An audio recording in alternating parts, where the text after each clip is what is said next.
out of those that said that they did deposit at multiple schools, 56% said that it's because they were still evaluating if like the cultural fit on campus. So welcome to the Innovation Forge. In today's episode, I have visiting artisan Ashley Kern. Let's see how innovation meets artistry as we forge something extraordinary together. You are listening to the Innovation Forge, the #1 podcast on adaptive enrollment management, exploring the data, marketing, and strategy that fuels higher education. Here's your host, David Dysart. Hello, Guilders, and welcome to another episode of the Innovation Forge. I am your host, David Dysart, and I'm thrilled you're joining me on this journey into the innovative world of higher education and adaptive enrollment management.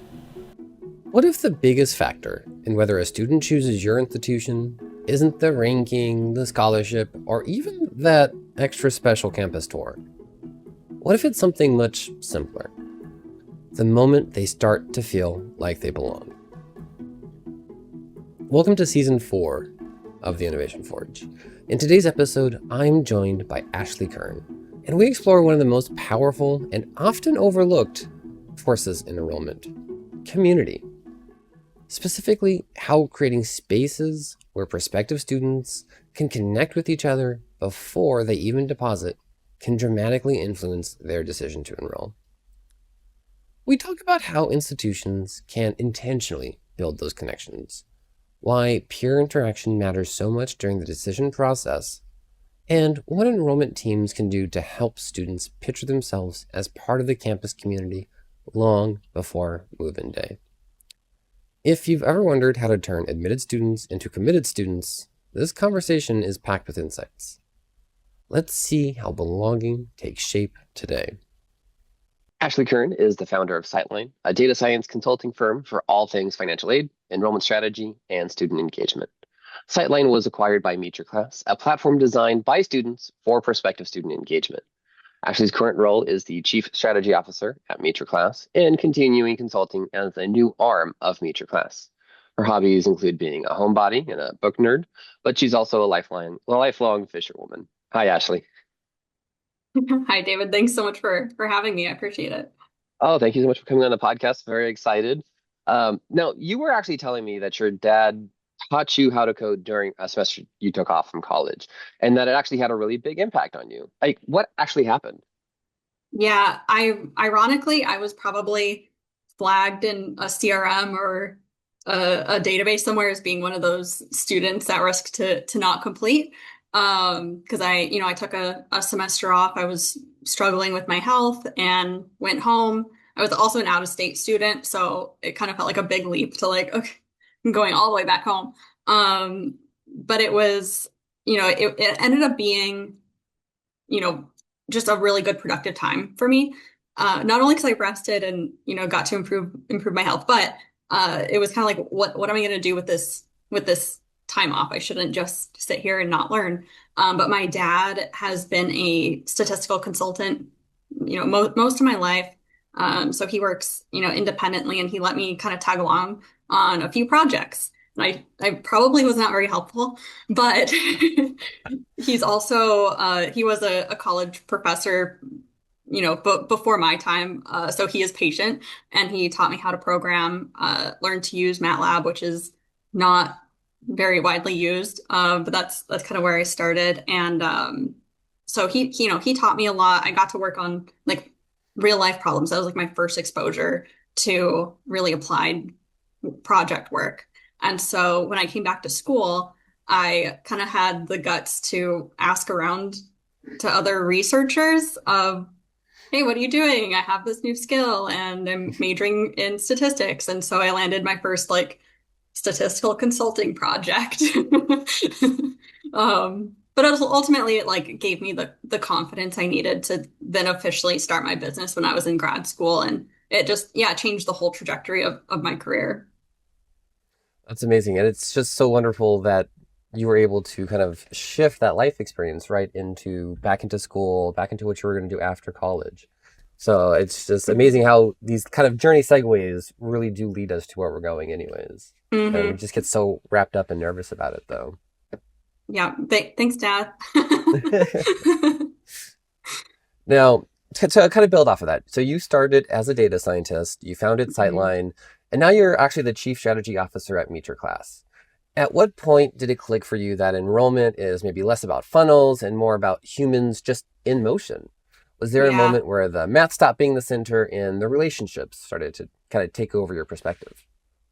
This was an interesting one because it was driven by having the opportunity to watch student behavior outside of the traditional data that we get on the university side and kind of the traditional data I've worked with as a consultant. And I wouldn't have had that opportunity to see the behavior if I had not met the co-founders of Meet Your Class. So I met them late 2023. At that point, they were still students themselves at University of Michigan, and they had built really the student facing side of their platform. So they have the core Meet Your Class website, which has now also been launched into an app. And then they were managing the Instagram class of, I think at that point had been class of 2028 pages. So now it's class of 2030. Um, so at that point, they really weren't doing much with universities, but there was a ton of just organic adoption on the student side. So that organic adoption is just kind of what blew me away.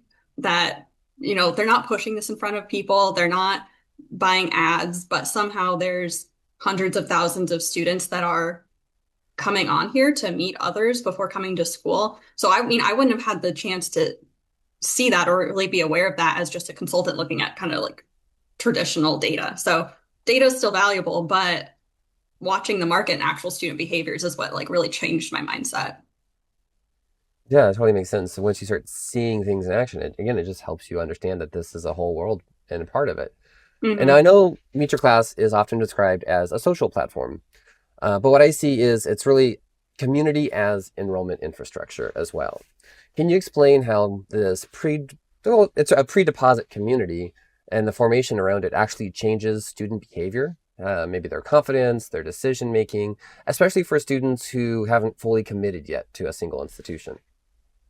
Yeah. So with my background in consulting and really coming from more kind of like traditional higher ed data, I wanted to understand what this means as well. So we do a annual student survey, and with that survey, we're asking students, how are you searching for colleges? What tools, platforms, information are you using?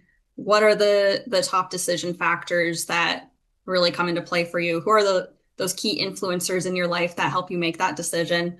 So we use that survey to also understand what we're doing ourselves, right? Um, and so what we found is that 98% of students want to meet other prospective students, their classmates, before orientation, before coming to campus, and 50% want to meet before committing to a school, so before that deposit. And so I think, I mean, what we've seen with this organic adoption is students are wanting to find a roommate, which you can only find one roommate, right? So you find that. But then they want to find, potential friends who are people that have similar interests as me. And I think ultimately it supports belonging. I don't think that students would necessarily frame it that way, that formally, right? But I think that's what it all comes down to um, is helping students find where they fit. And kind of the last stat from that survey for this is that we found that 92% of students said that they are more likely to enroll at a school when they sense that the community is strong on campus there. And so they are able to kind of like verbalize that, okay, I am looking for community. And I think that also says that we need to help them find that community before deposit, not just like waiting for them to come to an event on campus or like actually come to orientation. Yeah, and I think that one thing that really fascinates me around that social intent piece, right, like that students joining communities, that's looking for roommates or a roommate and friends, saying where they plan to enroll before they even deposit. That is just such a wildly different thing from someone clicking an email that could be tracked in Slate or whatever your CRM is. And how do you think about those social behaviors actually as an enrollment signal? And what does Mhm. it give institutions that maybe a traditional CRM engagement can't? Yeah, this is an interesting topic, and we're still kind of like workshopping how should we really talk about this. because calling it a signal, I would say is really accurate. It is a signal, but signal also sounds kind of complex to me. Like, do I need a model? Do I need to somehow clear out the fuzzy everything else? Like, how do I find this signal? Um, but it's actually pretty straightforward, the type of data that we're getting from community and kind of social intent. So when a student joins the community on Meet Your Class, so they actually make a profile and they want to get posted, they can indicate what stage that they're at. So they can say, I'm researching, I've applied, I'm admitted, or I've committed. And so some of that data schools already have. Of course, they know who's admitted, right? But when a student joins Meet Your Class and they say that they're committed, they enroll 94% of the time. And so if we compare that to kind of that traditional data that you were mentioning, we're usually looking at, did they go on a campus tour? Did they file a FAFSA? Are they opening our emails, or did they slow down opening our emails? Um, so to me, like if I have one single data point that's like, okay, they said they're committed on Meet Your Class, and 94% of those, that's like a 94% yield rate from one data point. Do I still call that a signal, or is that just like a student telling us the truth? I don't know. But we call that like the verbal commitment. That's kind of what we've termed it. I think one other kind of like interesting social signal that we're looking at. And this is a newer trend. I can't really say when this happened because I was not part of like the Instagram generation coming up. I was like a Facebook person. But now, so students are putting on their Instagram bio where they are planning to enroll. And so we call that like the virtual yard sign. So just like we used to like give students the sign to like broadcast to the neighborhood, I'm going to, for me, it would have been Michigan Tech. Though being in Minnesota, most people would have no idea what's Michigan Tech. Though maybe they know more now. But that's just like a huge social signal, and I think students don't really put that out there unless they're pretty sure where they're going. But that's really great information for counselors. And then also if you're seeing someone in your funnel and they're putting a different school in their bio, you can say with pretty high confidence that they're going somewhere else. So Yeah, I feel like if I had any predictor that was 94%, that would be under a deposit form is not even 94%. So yeah. that's pretty fantastic. And I Well, and think it's it's just truthful because students aren't going to tell their potential roommate or like their potential future friends like something false. Like they're going to tell them what they're actually thinking, and that they just happen to broadcast it on Instagram. So yeah, it's just that's an entire world of just data that historically hasn't been easy to track or mhm. catalog or just work on. It's so interesting to see how the data ecosystem just evolves year over year with different vendors and different platforms and different functionalities. So that's just really cool. But as we talk about the likelihood to deposit, let's also talk about melt. So a lot of schools chase melt with maybe like reminders, checklists, and this is becoming harder just as students deposit to more schools, they're deciding later. Meet Your Class seems to reduce melt by actually building that belonging, that community. But from your perspective, what actually keeps students moving forward over summer generally? And what emotional or maybe social gaps are most responsible when they do disappear? This was another piece that we included in our survey. Maybe you found something, David, but I haven't found another enrollment survey that asks about like double deposits. I don't know if like everybody's nervous to ask, but like we asked students if they had deposited at multiple schools, and we saw that 20% said yes.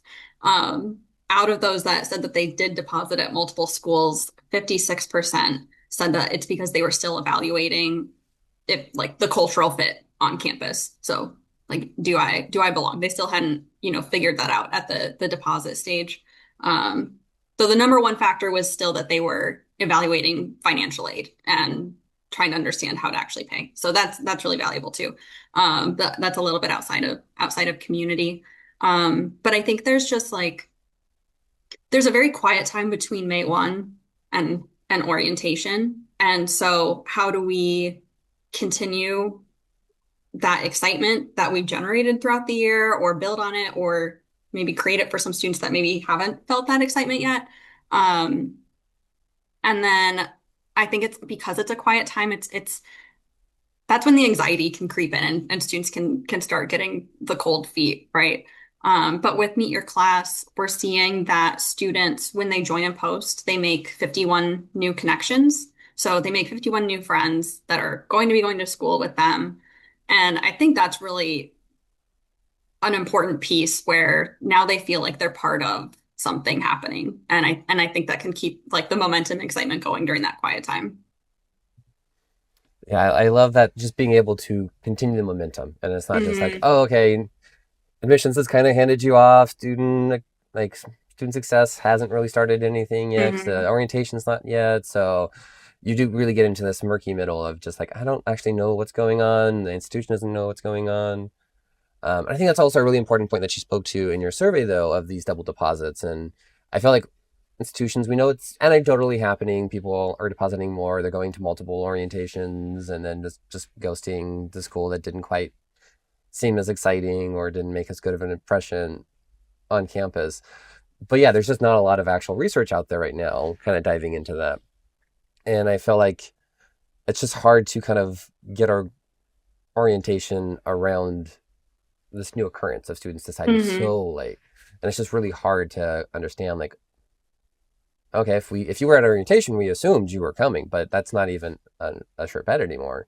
And really trying to understand the decisions that are happening in a student's mind at that point. And I just don't think there's any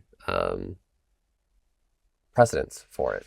So I do Right. hope that there is more surveys and more work that's done in that space, because whew, it's a doozy. So thank you Yeah. for doing that work. And if you have suggestions for other ways to like dig into what is happening there, more questions that we always, I don't want our survey to grow too much every year, but there's always Yeah. more questions to add. But I think the double deposits and other trends like it are going to increase with Gen Alpha. I Mm-hmm. don't, a lot of the schools that I work with or am just talking to kind of in general networking, they're all saying that, a lot of things are happening later this cycle, and they were seeing that last cycle as well. And I think Gen Alpha just generally makes decisions a little bit later. They sit back and observe and bring in information and they quietly consume, and they like to feel in control of the future and their decisions that they're making. They grew up in a very turbulent time. This is the whole aside. Gen Alpha or kind Yeah. of just generally generational dynamics really interest me, but um, they delay their decision making because they want to feel like they're reducing their risk and they're sure about what they're doing. So if they're going to reduce risk by double depositing, that might be a trend that we keep seeing for the next decade and see it grow. Yeah, I think that there is so much to get into that, whether it's societal, like, okay, it's a lot of turbulence economically, socially, that kind of feeds into Mhm. this need to stay in control longer and kind of, it's just easier to get data and kind of passively collect what's happening. So I think that that is kind of that perfect storm of just a lot of uncertainty for institutions, which just makes it harder to kind of figure out, like, Mhm. okay, are we going to make our class? Are we going to be able to keep doors open? Are we going to be able to count on this head count? And it's just, it gets trickier every year. And like I said, there's no sign showing that it's going to magically reverse or stop or get better for that uncertainty point. So I think we just need Mhm. to be able to start navigating it in different ways. But yeah, I have no ideas Right. how, but that Yeah. is, Well, it's a whole hopefully new community is a consulting part of life. the puzzle. We'll see. Yeah. No, and I think that it is a really, I mean, there are vendors and institutions who are also working in that space and doing really cool things, but I think that that is definitely an exploration that we just need to have more of. Mhm. Building community, building excitement, building belonging, all the in-group social intent stuff. Like, I mean, all the buzzwords. I think that there already is so much work done outside of higher education that we can then start bringing into our industry that we just Mhm. haven't always utilized. But I'm really excited about this work that is being done, though. Mhm. Likewise. So, yeah. So let's get under the hood a little bit. Yeah. So, communities create data. It's connections, it's joins, it's exits, it's intent signals. How do you think about harnessing that behavioral data responsibly for modeling and just enrollment management in general while keeping that spark of humanity alive and scores and predictions and all of that? Mhm. Yeah, that's a great question because we certainly don't want to be Big Brother. We might have access to more information. Doesn't mean that we need to act on on it all, right? But I think it comes down to providing the right relevant information to the right people, hopefully at the right time. Mhm. Timing is always a challenge. But really providing the right information. So an example of this is if you have a student that joins two communities on your class. So they join maybe they're both in-state institutions, but one is a large public and one is a small private. Say you're a counselor at the small private, then your conversation has to entail like we have to actually convince the student that or see if it's a fit, but understand they may not be totally bought in on the small college experience and that environment. They might feel like maybe they are wanting a public and having the perception of more, maybe I'll call them amenities or, maybe the Big Ten experience, whatever it might be. So you're kind of having that conversation. And of course, pricing, financial aid is going to be a huge part of that. But then like conversely, if you think about a student that maybe they joined a few communities on Meet Your Class, but they all happen to be small privates, we know they already have that mindset of this is like the type of environment I'm looking for. And it's more about why is our small private the best fit for you? Is it the best fit? But why is it compared to like some of these others? So it's really about what is relevant to that student and why, and can we add a little bit more context and flavor to that for the counselors? I love that relevance piece because every company that they're interacting, well, again, not every, many of the companies that are interacting with on a daily basis, they understand what's relevant. They can shape the interactions they're having with these young people in a way that understands where they're coming from, where they're going, what they want. But that's a layer of data that we often haven't had in higher education. They might tell us if we're building that infrastructure out, like why do you want to go to college? What's weighing on you on decision factors? But having a clear, like, okay, I know you're also interested in this kind of schooling experience. So let me shape the conversation around that we're having that matches that relevance and matches Mm-hmm. where you are in the process.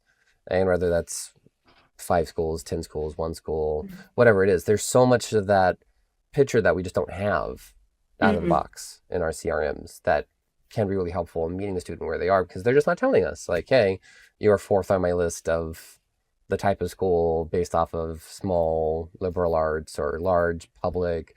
There's just such a different experience, and you can start shaping how you understand the student and how you're actually having those conversations around the student. But it's difficult to even get your head around that as like this is a talking point that we need now to accommodate because the data is available. Mm-hmm. But how have you seen schools start shifting to accommodate this kind of relevance piece and this context piece that they haven't had and that they haven't had to worry about because they haven't had access to that kind of data before? Yeah, right now we're seeing quite a few kind of individual counselors that have they have their territory and they have identified maybe a handful of these students that have kind of gone quiet or they kind of don't know where they're Mm-hmm. at. And so of course, everyone's still working in Slate. Everyone loves Slate, right? Or the CRM that they have. But then they'll cross-reference what they already understand about the student with what we've gathered with Meet Your Class, which is pushed to Slate. But oftentimes then they'll still go to like the Meet Your Class admin dashboard and that's where they're like, okay, where can I fill in the gaps of the story here to maybe understand why the student went quiet? Um, Conversely, you can definitely still use that data for students who are actively engaged and maybe they're getting more to the point of you've deposited, you're excited. How do we build on that? Ooh, let's see what their interests are. What student orgs should we kind of get them in touch with? Or what's like the local coffee shop they might like if they like say on their Meet Your Class profile that they're a coffee fanatic or whatever it might be. So it's also that feels almost just like really high quality customer service. Um, so how can I give you the best experience possible depending on kind of where you're at in the process?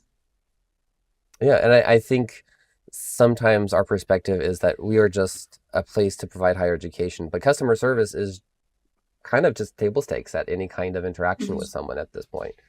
And I think that's just really important that we have to take the time and the thought and the outreach to understand like this is a person who's considering us. We have to be able to provide a good experience for them. Hmm. And I love that we're getting that additional layer of we are able to know more about the student so we can provide that experience that is Hmm. going to really resonate with them. So whatever whatever we can use to create a better user experience, I think is always great, and customer service. But kind of thinking about that element of possible customers and all of that, you and I actually met through the Signal Solution sessions by Enroll ML, which felt a lot less like sales and more like people learning together, which I really loved. So what does a healthy collaboration actually look like right now between vendors and enrollment teams? And what do you wish more institutions would ask for instead of actually just buying off the shelf? Yeah, I was thinking about kind of two things related to this. One of the things that came out of that experience with the signal solution sessions and that conversation is just thinking more about how to have more conversation and community in general without it being like it doesn't have to be a sales pitch. It should be collaborative, which will benefit both sides, I think. And so we started putting together focus groups for Meet Your Class. And we're super grateful that, we've had a good response. So we've had, quite a few enrollment and marketing leaders sign up, and they're people that have never used Meet Your Class. They most of 99% of them, I'm making that stat up as a statistician, but um, they had no kind of like pre-awareness of what Meet Your Class is, but they've been willing to sit down for an hour with us and look at the product, look at the way that we present it, and actually provide feedback on not only the roadmap of the product, but also how we communicate it, which I'm super grateful for that. The fact that, and you mean you sat down with us in a individual conversation to look at it and provide feedback as well, which we really, really appreciate it. But I think that's just how we kind of like advance as an industry is trying to get away from, and this comes from both sides, but mostly on the vendor side, like away from sell, sell, sell to like, how do we improve this so that at the right time when it is at a level that could be useful to you, then maybe you would like to work with us. Maybe it's not there yet, but how do we get it there, right? Um, so that was one thing. That was kind of a long spiel on focus groups, but the other thing is, kind of what schools should ask for. Um, we just onboarded a new partner for Meet Your Class, and they asked for introductions to other Meet Your Class schools because they wanted to hear, what have you learned? This is a relatively new product, so what worked with getting this in front of students? What didn't work? How are you using the data? So they wanted to understand best practices. So I love that they ask that because they want to use the product to like its best, best ability. Um, so I'm considering, maybe facilitating a group between all of our partners where we don't need to be nosy in it, but they have a chance to connect and share what they're doing.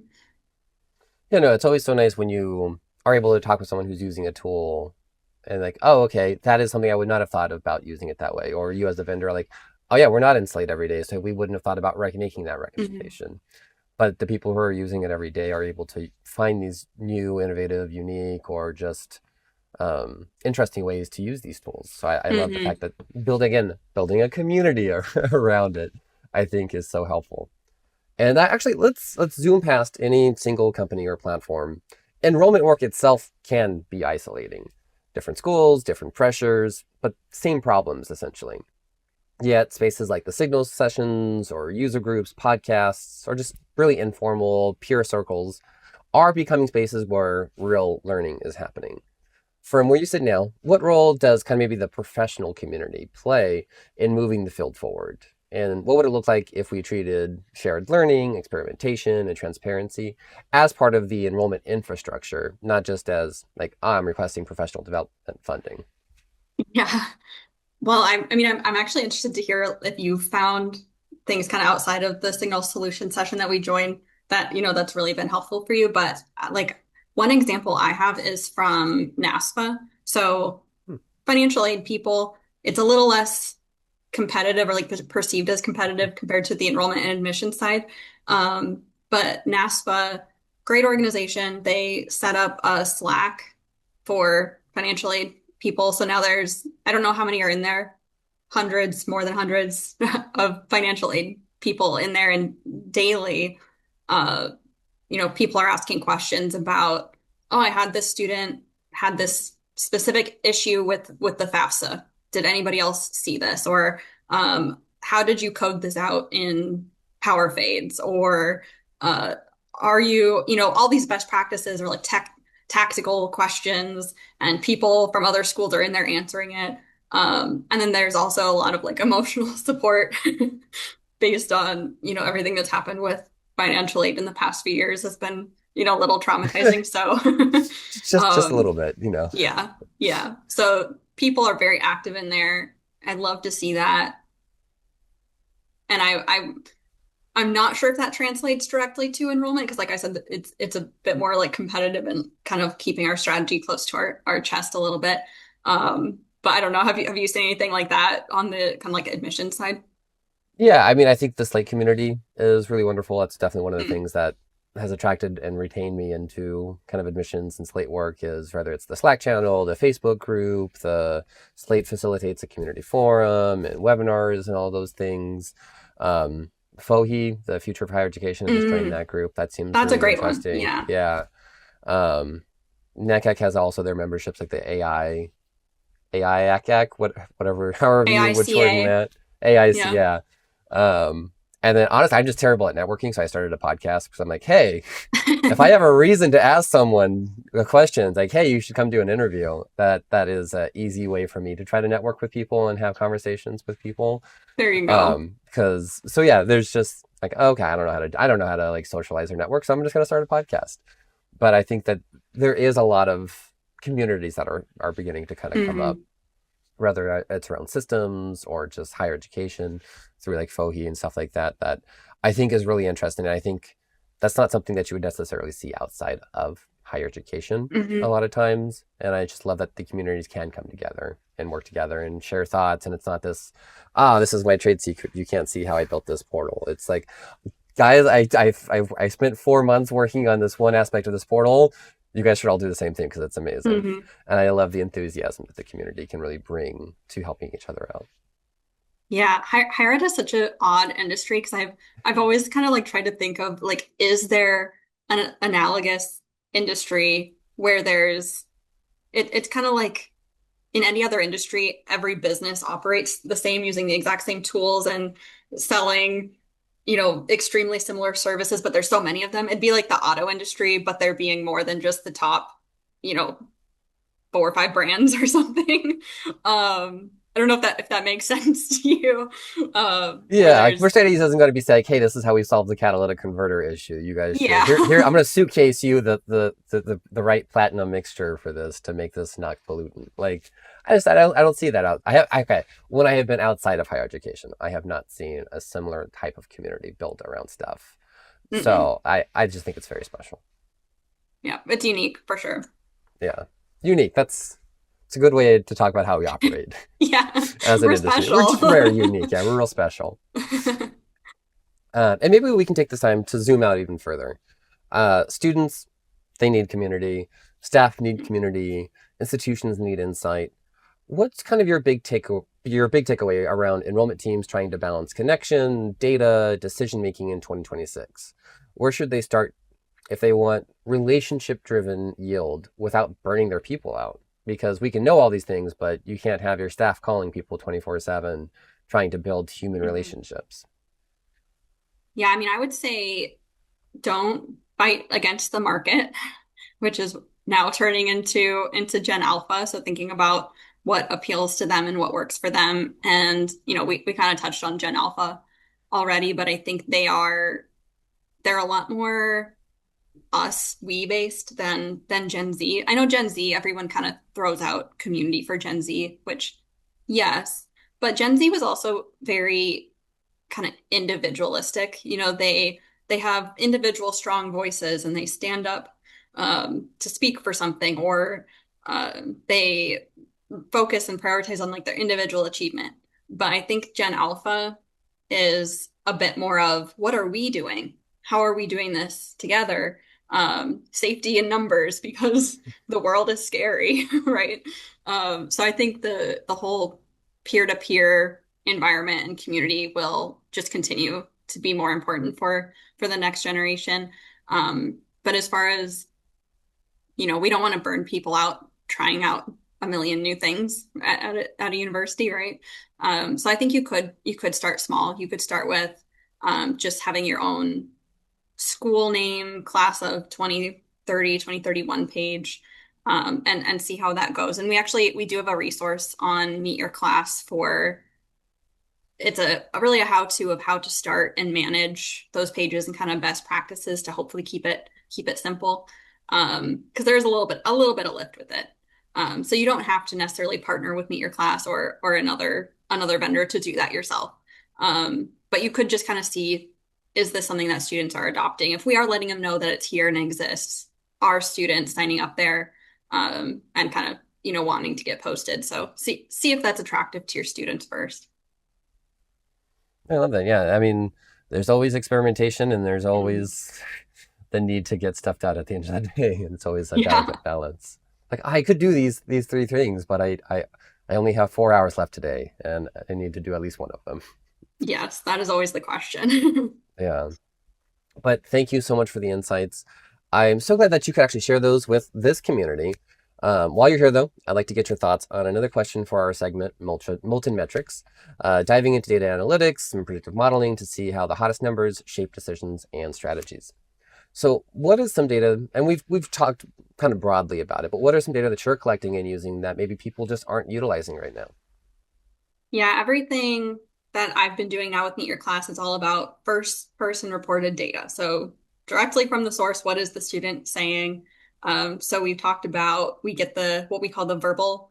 I'm doing a lot of quotes in this podcast, There's two people but that have to watch the video version of the podcast to see all these wonderful yeah, quotes. yeah. Come watch the video so you know when we're Yeah. quoting words. But it's the enrollment intent on Meet Your Class, so they verbally commit to coming to a specific school. We are looking at on Instagram, are they following the class of page? Are they following the main admissions account? Do they ever unfollow? Because that's a good indicator that they're going somewhere else. And Yeah. then, we talked about the the virtual yard sign, which I also had in quotations, of the what students now put in their Instagram bio of where they're actually going. So I mean, that tells counselors a lot. And we've actually had a lot of schools we talked to, the counselors themselves have already been like searching for students on Instagram and looking for their bios manually. Because it's public, and it does tell you where they're going, but we're doing that in just a more scalable way. So we can save some counselor time. Yeah, I'm also really curious to see because there is a lot of that kind of manual public information piece. Like as agentic AI gets a little bit more like, oh, I'm going to give it a spreadsheet to look at Instagram bios and stuff like that, where there are so many ways to pull the lift down off of these things. And then, but of course, there's like data governance, privacy, data concerns, stuff around those areas as well. But I know there are a lot of institutions who are doing public data gathering with agentic AI and these data agents. So I'm very curious to see the different paths institutions choose to Hmm. get that higher lift that maybe is a little bit more automated, whether that's with vendors or agents or whatever that might be. Because there's just a lot of data out there that is public that we just don't use right now because it's hard or it's time consuming or it's just we have to develop a strategy around it. But I love the fact that it's becoming more within reach. And again, without getting too big brotherish, but like there's Right. signals out there that we're just not using, rather to understand students better, be able to craft the experience better. Um, so yeah, I just think it's really interesting. So yeah, love that data that you're being able to kind of capture and work on. Well, I think it's also not wanting to waste time on both ends. So Yeah. yeah, save our counselors time so that you can focus on students that maybe are undecided. Um, but also like if a student has put on their Instagram bio that they're going to a different school, should we keep hounding them?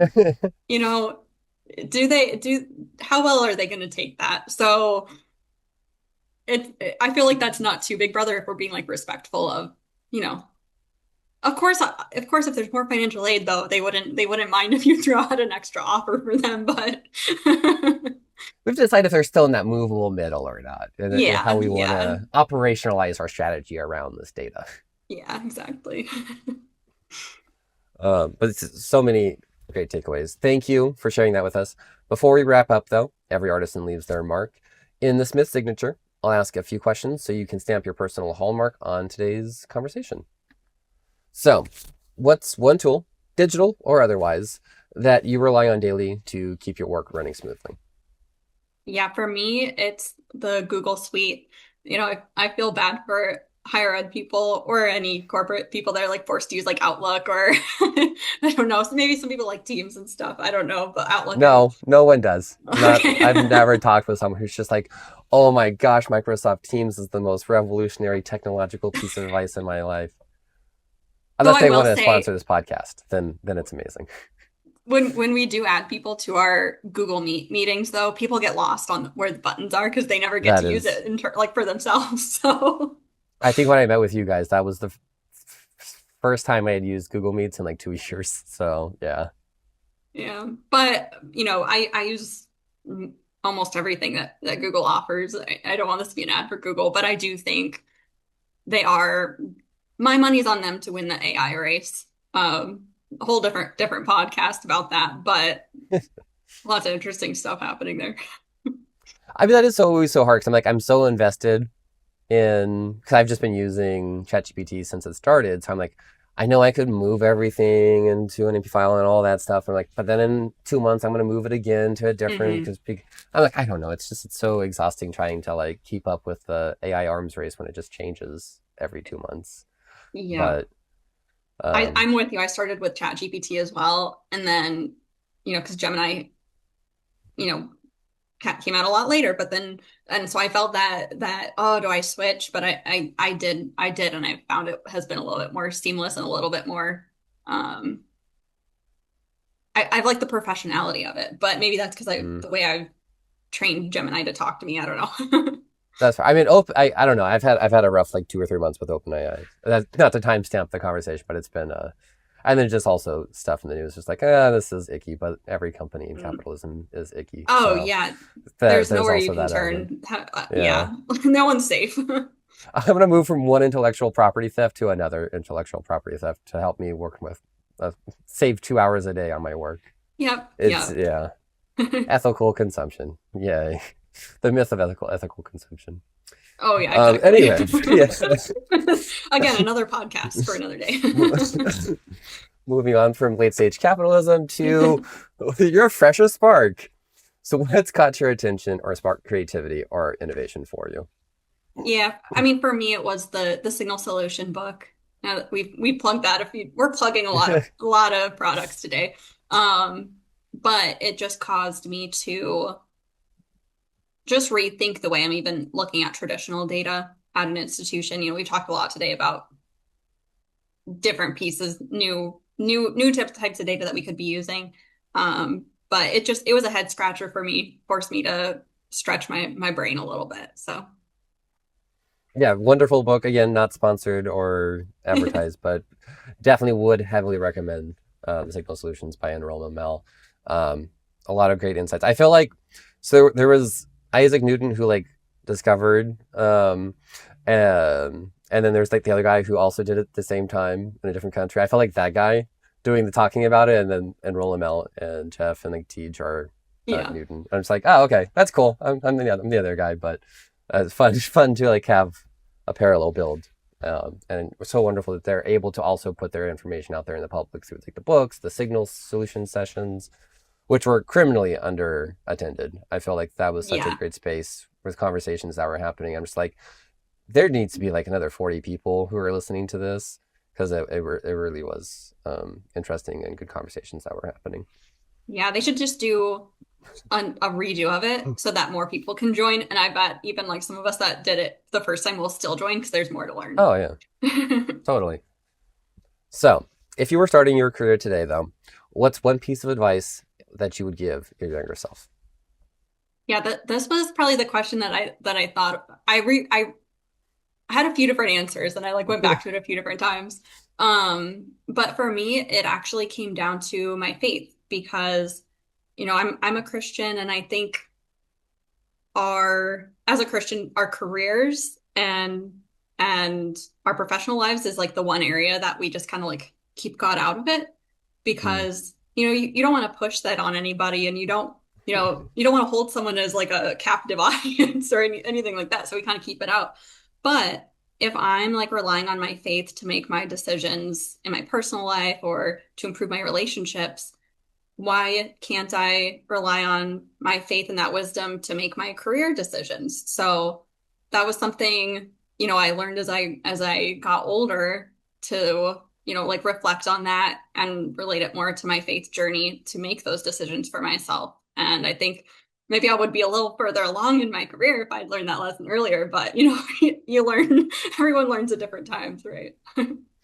Yeah, I think that we always kind of need our North Star, whatever that is, to kind of guide our journey professionally. Again, I'm no one to give advice as someone who has meandered around professionally for the last 20 years, but I think it's helpful when you do have some kind of basis like, oh, okay, this is the environment that I want to work in and the kind of meaning that I'm going to drive and the contribution I want to drive. And a lot of that can very, very easily be faith-based. That like, Hmm. I want to be in higher education because I'm making a difference. I'm doing interesting work that's able to help people and on a large scale. So yeah, I think that totally makes sense. Hmm. I mean, we have a couple minutes if you want to talk about some other piece of advice you'd give your younger self as well, though, Oh, okay. if you had a Well, few answers. yeah, the other advice I was also thinking about for me, as I mentioned, I took that semester off for my health, and I spent most of my 20s just I was pretty sick, and I put a lot of pressure on myself to always show up, always say yes to every opportunity. Didn't give myself that break to rest. And partly I was kind of thinking about that in relation to my faith as well, as like if I had more consulted that, would that have Mm.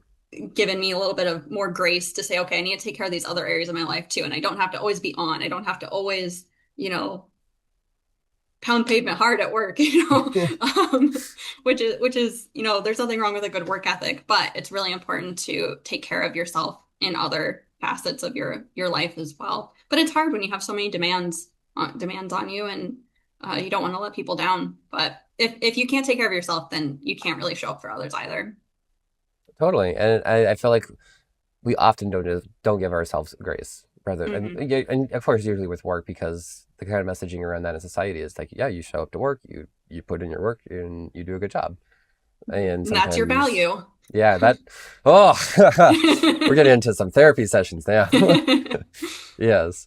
So I love that element of just like, okay, maybe I can take a beat and give myself some grace of being a human being, not just a machine who is doing work. So, and I think it's really easy to kind of skip past that Hmm. humanization element of even yourself as a working entity. So, Hmm. yeah. So no, I think that's really great advice. And whether for younger selves or not so younger selves, I think that Yeah. probably is a good reminder to have. But so what is one project, maybe it's a goal or even an aspiration that you have on the block to work on right now? Yeah, one thing that has been on the block for a little while, and it's a matter of let's find that time to actually sit down and do this, but we have a lot of this interesting data with Meet Your Class, potentially combined with more traditional data as well, but the persona building, if we can simplify into, say we have 6 different personas of people that are on Meet Your Class and what's important to them, will it be easier to like build a strategy to work with those personas versus right now with counselors looking at like individual students one at a time and thinking about individually how do I work with them. So I think personas could really help with some scalability. I think it could be interesting. So I got to sit down and work on that. No, I mean, if Future Class wanted to host some open sessions on persona building, I think that would be great because it helps you operationalize your, like you said, your strategy. It's hard to scale when it's individual data points, but when you're like, oh, okay, whether it's 3 personas or 30 personas, I can at least start operationalizing, and it reduces the cognitive load of me working with this data to be able to have a more meaningful human interaction if I know at least broad brushstrokes where I'm starting at. with Right. each of my 30 people I have on my call list to try to build a relationship. I know at least more context on the student because I can see they're all part of these three personas, or they come from this school persona and they come from this geographic persona and their behavioral persona is this. And I can kind of start triangulating and operationalizing, like, how do I interact with this person that I have 45 seconds to understand through the data and a 5-minute call that I'm going to have with them. It's just, how do you scale that? And I think personas is just kind of the low-hanging fruit without building a much more involved system. Right. Because like a lot of other companies have built out their persona systems for a reason, because they are useful. And Yeah. so should we and can we do that with Meet Your Class data and have, because we're getting information on like, are you a night owl? That's kind of an obscure one, but that is useful to know of like, when are you going to be engaged? Or maybe I shouldn't call you Yeah. before school because you're not a morning person. No, that's such a great piece of context that we just don't have, like, or at least definitely not easily. Maybe you can maybe be tracking like, oh, they're checking their emails at 2 o'clock in the morning. Then you can Yeah. start, but again, it's such a hard to access piece of data that's not going to be universal across like a CRM system. So yeah, I think it's just making the data more accessible to staff institutions is just such a critical piece to allow them to work with and incorporate the data. So very exciting work. I'm excited to kind of see what you do with that. Now I have to do it because I've talked about it. So. Yeah, it's public now, so you're on a timeline. Yeah. But this has been great. Thank you so much. If listeners wanted to connect with you about what you talked about today, where's the best place to message you? I'll be sure to add that in the notes as well. Yeah, my email is ashley@meetyourclassinc.com.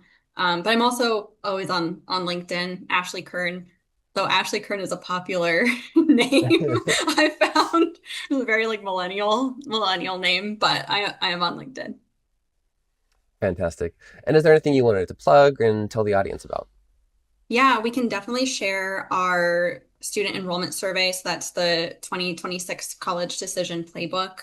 And we do that every year. So always open to, hey, here's a weird question that I want to survey students on.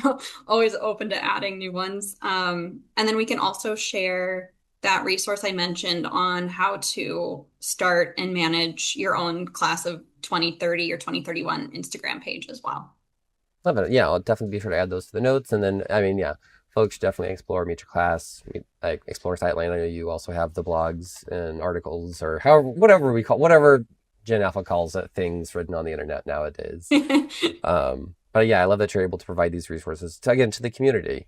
I think that's a great, not responsibility that vendors have taken on, but it's just like, okay, this helps move the industry along in a really meaningful way. And of course, it's funnel engagement, all that, yada, yada. But it really is helpful for the community to understand what's going on. So I always appreciate that when vendors do provide those kinds of pieces to the community.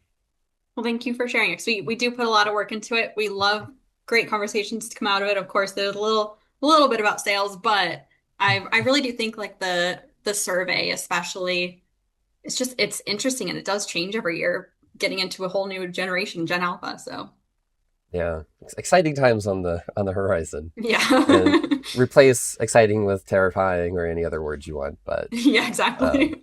This has been such a wonderful conversation too. And thank you so much for taking the time to share your experience and insights with us, your journey, and of course your expertise have given us a lot to think about. And thanks again for joining me on the show. Likewise, David, thanks for having me. And now it's time for the Blueprint Breakdown, the part of the show where we sketch out the most important lessons from the conversation and turn big ideas into practical takeaways. I actually made one thing really clear in this episode. If institutions want to influence enrollment decisions, they can't treat belonging as something that starts after a student arrives on campus. It has to start much earlier. So here are my top 5 takeaways from this conversation with Ashley. 1. Belonging starts before deposit. One of the biggest insights from this conversation is that students are not waiting until orientation to figure out whether they fit. They're trying to answer that question much earlier. They want to know who they'll live with, who they'll connect with, and whether they can see themselves in that community.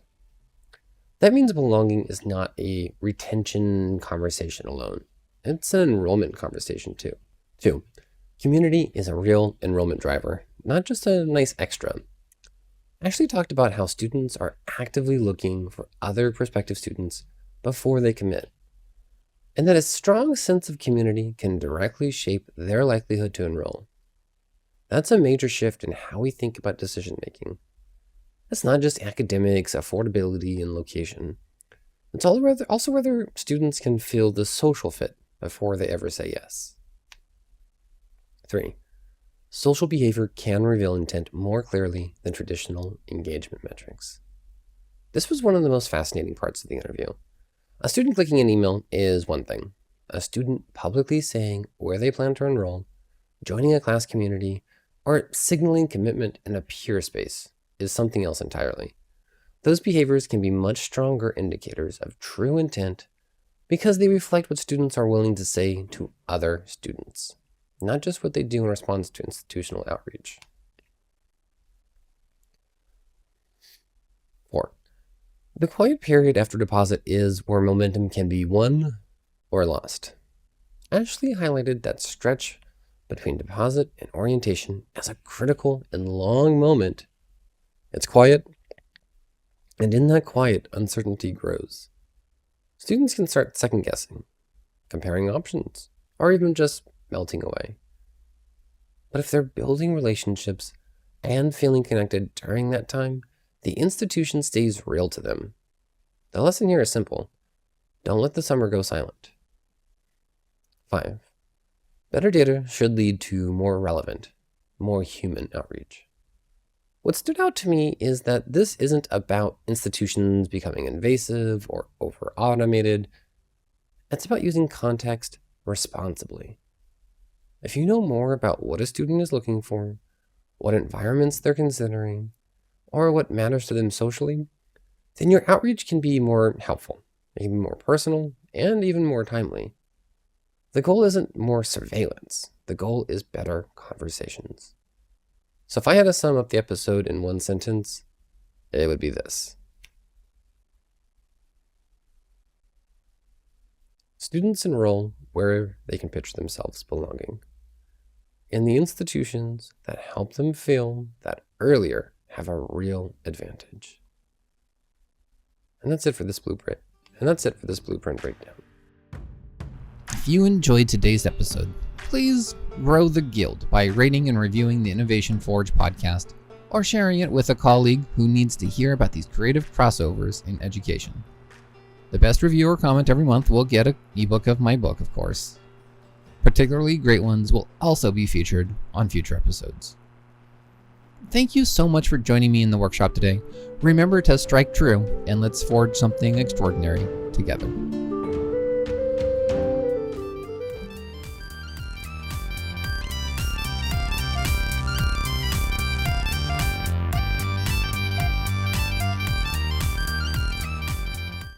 Hey. Woo. Yeah. Oh. Before the tour buses fade in the rain, before the t-shirt, before the moving day, there's a question beating underneath the plan. Can I see myself there? Will they know who I am? Ashley says the numbers matter, sure, but hearts make choices data can't secure. When students find the people, they can feel it in the room. A future starts forming long before it blooms. It's more than a click, more than a name, more than a message in a CRM frame. When connection gets real, the picture comes through. They're not just choosing college, they're choosing who they'll be too. We all wanna belong. Find our people and sing our song. For maybe do I know where I'm going? That little spark is growing and growing. Yeah, belonging makes the difference strong. Turns a question into where you're from. Before the first hello at orientation dawn, we all wanna belong. We all wanna belong. In the quiet summer, doubt can get loud. Second thoughts can drift like a nervous cloud. But a group chat laughing on a Friday night can turn I'm not sure into this feels right. Not just yield and melt and charts on a screen. There's a social signal in the spaces in between. When they find a friend before they find the dorm, commitment gets warmer and the choice gets born. It's not about pushing, it's not about spin, it's making room and inviting them in. A human kind of outreach, thoughtful and true, helping students find the place that feels like new. We all wanna belong, find our people and sing our song. From maybe do I know where I'm going, that little spark is growing and growing. Yeah, belonging makes the difference strong, turns a question into where you're from. Before the first hello at orientation dawn, we all wanna belong. We all wanna belong. So build the bridge early, light up the way, let community meet them before the big day. Because fit isn't a tagline, it's a feeling that's real. And when students feel seen, that's the moment they heal. From wondering if to knowing why, from crossed fingers to a confident sky. The lesson is simple and it's been there all along. People choose the places where they feel they belong. We all wanna belong. Find our people and sing our song. From maybe do I know where I'm going, that little spark keeps growing and growing. Yeah, belonging makes the difference strong, turns tons of question into where you're from. Long before the bags are packed and gone, we all wanna belong. We all wanna belong. Belonging before the banner, connection before the crowd. That's how the future starts. Quiet at first, then loud. Yeah.